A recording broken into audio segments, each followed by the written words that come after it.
এই ইউনূস সাহেবের সরকার তো বিপ্লবী সরকার নয়, এবং ইউনূস সাহেবের সরকার ওইসব জুলাই ঘোষণা দিয়ে সংবিধান ছুঁড়ে ফেলে দিবে, এত সহজ না কিন্তু বাংলাদেশটা। সো এগুলো হবে না আসলে। এই যে আলাপ আলোচনা, মানে এরকম একটা, যে ইউনূস সাহেব নির্বাচন দিবেন না, এটা ঠিক আছে, হতে পারে ইউনূস সাহেব নির্বাচন দিবেন না, বাট বাংলাদেশের সমস্যার সমাধান কিন্তু নির্বাচন হতে হবে। নির্বাচন ভালো হবে না খারাপ হবে, কেমন হবে, কি ধরনের নির্বাচন হবে, এটা তো পরের ইস্যু, আগে নির্বাচন হতে হবে। নির্বাচন ছাড়া, ইনক্লুসিভ নির্বাচন যেটা বলছেন, আমি বলি নাই যে ইউনূস সাহেব নির্বাচন দিয়ে দিবেন।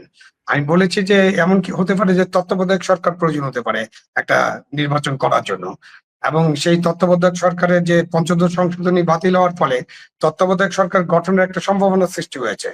এখন উনি বিপ্লবী সরকার করেন নাই, শহীদ মিনারে যে শপথ নেন নাই, সংবিধান অনুসরণ করে শপথ নিয়েছেন, এসব তো করেই ফেলছেন, সুতরাং ওইসব বিপ্লব টিপ্লব করার আর স্কোপ নাই। ওটা আমাদের ভুলে যেতে হবে, এবং এটা কোনো বিপ্লব ছিল না, এটা একটা কোটা আন্দোলন, পরে বৈষম্য বিরোধী আন্দোলন, এবং সবচেয়ে বড় কথা হচ্ছে যে তখনকার যিনি সরকার প্রধান ছিলেন এবং সরকারে যারা ছিলেন তারা এই আন্দোলনকে তাকে কিভাবে ডিল করেছে সেটা আমরা সবাই জানি, এটা আলোচনা করার দরকার নেই। এত বল প্রয়োগ এবং এত হতাহতের ফলে আবার অনেক কিছু আছে যেটা নিয়ে আলোচনা হতে পারে। সেই সবের কারণে মানুষ আন্দোলনে অংশগ্রহণ করেছে, আন্দোলনে তো লোকজন ছিল।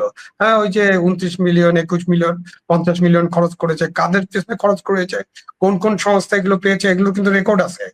এবং ঢাকা বিশ্ববিদ্যালয়ের একজন শিক্ষক যে ট্রেনিং এর জন্য টাকা পেয়েছেন, রেকর্ড আছে। তিনি কাদের রাজনীতির সাথে যুক্ত ছিলেন, রেকর্ড আছে।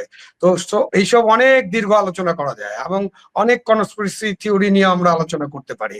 এবং এইটা না দিলে ওটা দিবেন, তাকে চট্টগ্রাম বন্দর দিয়ে দিতে হবে, এই আমাদের দ্বীপটা দিয়ে দিতে হবে, করিডোর দিয়ে দিতে হবে। এই সব কিছুর মধ্যে দেয়ার আর মেনি প্লেয়ার্স, এবং আমাদের প্রতিবেশী আছে, অনেক রাষ্ট্র আছে, আমাদের সেনাবাহিনী আছে, যাকে আপনি দেশপ্রেমিক সেনাবাহিনী বলেন সবাই। তো সেনাবাহিনী আছে, এবং সেনাবাহিনীর ঘোরতর প্রতিবাদ আছে, এটা নিয়ে বাধা আছে। সেনাপ্রধান নিজেই বলেছেন যে নো করিডোর, তাই না, সেটা বলেছেন। এবং ইয়ার ব্যাপারে, আমাদের চট্টগ্রাম বন্দরের ব্যাপারে কথাবার্তা হচ্ছে। তো এই কথাবার্তাগুলো চলতে থাকবে। আমি এরকমটা মনে করি না যে ইউনূস সাহেব যেমন ইচ্ছা তেমন করে দেশটা চালাবেন এবং বাংলাদেশের জনগণ এটা মেনে নেবে। আওয়ামী লীগ আন্ডারগ্রাউন্ডে চলে যাবে, তারপরে এসে ভোট কেন্দ্রে হামলা করবে। একটু আগে তো উনি বললেন যে পুরো দেশটাই আওয়ামী লীগ হয়ে গেছিল, এখন কোনো আওয়ামী লীগ খুঁজে পাই না কেন? তো দেশটা তো আওয়ামী লীগ বানাই ফেলছিলাম আমরা। প্রত্যেক জায়গায় মুরাল ছিল, প্রত্যেক স্কুলের সামনে, প্রত্যেক সরকারি অফিসের সামনে, সবখানে সবকিছু ছিল, সবাই আওয়ামী লীগ হয়েছিল। এরকম তো এখন একেবারে আওয়ামী লীগ খুঁজেও পাওয়া যায় না। অবশ্যই তাদের উপরে পুলিশের নজরদারি আছে, গ্রেপ্তার আছে, তাদের মামলা মোকদ্দমা আছে, এই জন্য তারা বেরোতে পারছেন না। বাট একটা নির্বাচনকে বাধা দিয়ে দিবেন 2 মাসের মধ্যে, 3 মাসের মধ্যে, এই প্রস্তুতি আওয়ামী লীগের আছে কিনা এটা আওয়ামী লীগ নেতৃবৃন্দকে জিজ্ঞেস করলে আমরা ভালোভাবে বুঝতে পারবো। আমি বাংলাদেশে থেকে তো আমি কোনো আওয়ামী লীগের কোনো কার্যক্রম, ঝটিকা মিছিল ছাড়া আর কিছু দেখি নেই। আমি দেখি না, আমাদের ওদের যোগাযোগ নেই, তাদের তৃণমূল কর্মীরা খুব কষ্টে আছে, নেতারা তাদের খবর নেয় না। আওয়ামী লীগের তো সবাই দেশেই আছে রে ভাই। আওয়ামী লীগের 1,000 লোক নেয় এদিক ওদিক চলে গেছে, 1,000-এর বেশি তো আমি দেখি না। বাড়িতে বাড়িতে আপনি 1,500, 2,000 করতে পারেন। কিছু লোক আন্ডারগ্রাউন্ডে আছে, দেশের মধ্যে আছে, সবাই কিন্তু দেশে আছে। এটাকে 20% হোক, 25% হোক, 35% হোক, 40% হোক, আছে তো, তাদের সমর্থন আছে। তাদেরকে ছাড়াও আপনি একটা নির্বাচন করতে পারবেন না, করাটা হয়তো সঙ্গত হবে না, এবং করা যাবে না হয়তো। সেটাও নিয়ে তো আলোচনা হতে হবে, আলোচনাটা ওইখানে রাখেন। আমরা একটা নির্বাচন করি, নির্বাচন দরকার, ইউনূস সাহেবকে একটা অবশ্যই নির্বাচন দিতে হবে। উনি কি এজেন্ডা নিয়ে আসছে, কার কাছে টাকা নিছে, কোথায় বিক্রি করছে দেশ, আমরা তো দেশটাকে বিক্রি করতে দেব না। সেটা হলো আসল কথা। এই জন্যই কথা বলছি যে নো, উনি এইভাবে করতে পারেন না। উনি এইভাবে 4টা 5টা টাইম দিবেন, একবার ডিসেম্বর, একবার ফেব্রুয়ারি, একবার এপ্রিল, একবার জুন, এবং তার মধ্যে আলাপ আলোচনা নাই, এবং সবকিছুর মধ্যে একটা শর্ত। সুতরাং এটা পরিষ্কার না, পরিচ্ছন্ন না, উনি কাদেরকে হেল্প করতেছেন সেটা আমরা সবাই জানি। সুতরাং এই কথাগুলো তো বলতে হবে। এর মানে এই নয় যে ইউনূস সাহেব এরকম চলতে থাকবে 29 সাল পর্যন্ত। নো, এটা এইভাবে চালানো সম্ভব নয়, এইভাবে দেশ চলবে না। উনি তো নিজেই বললেন যে দেশের অর্থনৈতিক সংকট আছে, টাকা চাই, আমাদের $20 বিলিয়ন মতো রিজার্ভ আছে, টাকা চাই। টাকার জন্য তুমি এখানে যাচ্ছেন, সেখানে যাচ্ছেন, কিন্তু টাকা তো আর আসছে না, এইভাবে তো টাকা আসবে না। আপনি স্টারমারের সাথে দেখা করার যে চিন্তা, সেই চিন্তাটা কি জন্য? আপনি স্টারমারের সাথে দেখা করে আপনার পাচার করা টাকা, এবং আপনি ওখান থেকে লোকজনকে, ওই যে কি জানি আমাদের একটা আছে না, রেড অ্যালার্ট করি আমরা, কি একটা আছে, ইন্টারপোল, এটার কোনো সংস্থা নাকি? কোনো ইন্টারপল কি কোনোদিন কাউকে ধরে কোনো দেশে পাঠাতে পারছে নাকি এখন পর্যন্ত? এর চেয়ে বড় বড় ক্রিমিনাল, দাউদ ইব্রাহিমের কথা মনে আছে না? ভারত কত বড় দেশ, কত শক্তিশালী দেশ, ইন্টারপোল রেড অ্যালার্ট করছিল না? এখন পর্যন্ত দাউদ ইব্রাহিমকে ইন্টারপোল ফেরত পেয়েছে। এইসব সব বাদ কি বাদ, এইসব কথার কথা, রাজনৈতিক রিটরিক, বয়ান, এইসবের বাইরে এসে আমরা একটু স্বাভাবিকভাবে চিন্তা করার চেষ্টা করি। হ্যাঁ, দেশে একটা 5ই আগস্টে একটা গণ অভ্যুত্থানের মতো সিচুয়েশন হয়েছিল বা গণ অভ্যুত্থান হয়েছিল, ওটাতে আমি বিপ্লব মনে করি না, বিপ্লবের ধারে কাছেও নাই। এইটার কোনো আদর্শিক জিনিস থাকতে হবে তো বিপ্লবের সাথে, ওইটা একটা দীর্ঘ আলোচনা, ওইটা নিয়ে আমরা ঘন্টার পর ঘন্টা আলোচনা করতে পারি। বিপ্লব কাকে বলে, কত প্রকার, কি কি কেমন করিয়া বিপ্লব হয়, বিপ্লবী সরকার গঠন কিভাবে করা যায়, অনেক আলোচনা হতে পারে। এই ইউনূস সাহেবের সরকার তো বিপ্লবী সরকার নয়, এবং ইউনূস সাহেবের সরকার ওইসব জুলাই ঘোষণা দিয়ে সংবিধান ছুড়ে ফেলে দিবে, এত সহজ না কিন্তু বাংলাদেশটা। সো এগুলো হবে না আসলে, এবং এগুলো করতে দেওয়া যাবে না। হবে না যেমন আমি জোর দিয়ে বলছি, হবে না, সেটা আমার নাগরিক হিসেবে আমার দায়িত্ব, এবং এগুলো করতে দেওয়া যাবে না।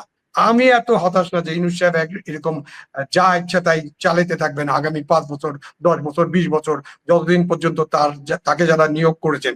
উনার প্রথম নিয়োগ করতে হলে তো এই ছাত্ররা, তাদের সাথেই তো দ্বন্দ্ব। এনসিপি স্টেটমেন্টটা পড়ছেন আপনি নিশ্চয়ই, এই যে তারেক রহমানের সাথে যে যৌথ মানে বিবৃতিটা হলো, তারপরে এনসিপি কি স্ট্যান্ড নিয়েছে? তারা আরেকটা অভ্যুত্থানের ভয় দেখাচ্ছে।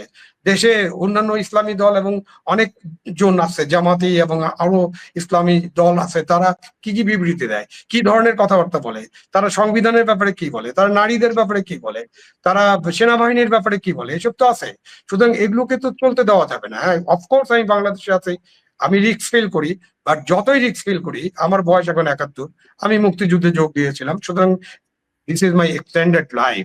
সুতরাং আমি কিন্তু গণতন্ত্র, মানবাধিকার এবং ভোট, এবং ভোট আপনি খারাপ হতে পারে, ভোট খারাপ হওয়া, ভালো হবে খারাপ হবে এটা নিয়ে তো কোনো কথা নেই। ভোট আগেও ভালো হয়নি, সব ভোট ভালো হয়েছে এরকম না, বা তত্ত্বাবধায়ক সরকারের সময় যেসব নির্বাচন হয়েছিল ভালো হয়েছিল, এই ব্যাপারে কিন্তু আমাদের কোনো দ্বিমত নেই, বিতর্ক আমরা করতে পারি। ওটাও 95%, 90% হয়তো ভালো হয়েছে, 10% কখনোই ভালো হবে না। পৃথিবীর অনেক দেশে ভালো হয় না, আমেরিকার মতো দেশেও ভোট নিয়ে অনেক আলাপ আলোচনা হয়। আপনি নিশ্চয়ই মনে আছে বাটারফ্লাই ব্যালটের কথা, তাই না? কিভাবে পরাজিত হয়েছিলেন তখন ডেমোক্রেটিক প্রার্থী। তো এইসব অনেক কিছু ঘটনা ঘটবে, তার মধ্যেই ডেমোক্রেসি হচ্ছে একমাত্র অল্টারনেটিভ, এবং নির্বাচন হচ্ছে একমাত্র অল্টারনেটিভ। তত্ত্বাবধায়ক সরকারের অধীনে আমাদের দেশে যদি 5টা 7টা নির্বাচন হয় এবং নির্বাচনটা আমি করতে পারি, যদি কোন সরকার গঠন করার পর নিজের থেকে কর্তৃত্ববাদী বা ফেসিবাদী না হয়ে যায়, বাংলাদেশের পরিবর্তন করা সম্ভব।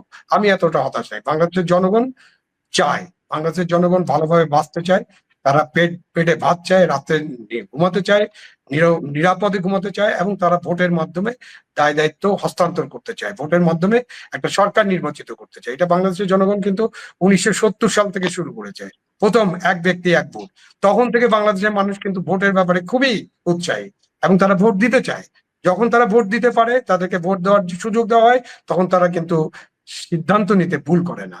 তো সেই জায়গায় আমাদেরকে বিশ্বাস রাখতে হবে জনগণের উপরে, এবং কোন জনগণের সরকার উল্টাপাল্টা করতেই থাকবে আর আমরা সহ্য করতেই থাকবো, এটা হবে না তো আসলে।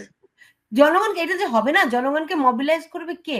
ধরেন বিএনপি, যদি তারা যদি এটার সঙ্গে আপনার যেমনটা মঞ্জুরুল হক বলছিলেন যে তাদেরকে এক ধরনের মানে নেগোসিয়েশন, ইলেকশন নিয়ে হয়নি, অন্য কোনো কিছু নিয়ে হয়েছে, মামলার কপি পকেটে রেখে ডক্টর মোহাম্মদ ইউনূস তিনি নেগোসিয়েশন হয়তো করেছেন।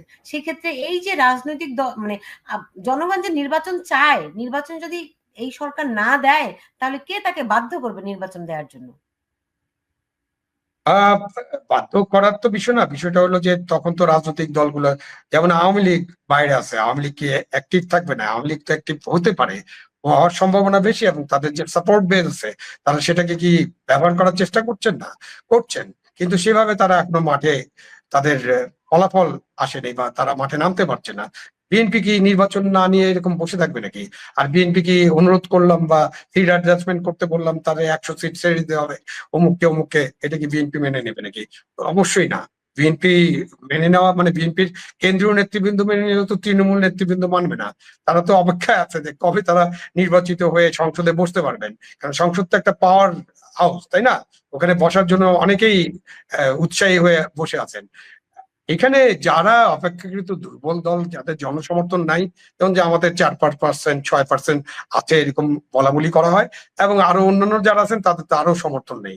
সুতরাং এই যে দলগুলো, দুর্বল দলগুলো, তারা এই ইলেকশন নিয়ে একটা টাল বাহানার মধ্যে আছেন, একটা নতুন নতুন দাবি তুলছেন, এবং তারা ইলেকশনটাকে যাতে না হয় সেই ব্যাপারে চেষ্টা করছেন। এটা তাদের স্বার্থে তারা করছেন।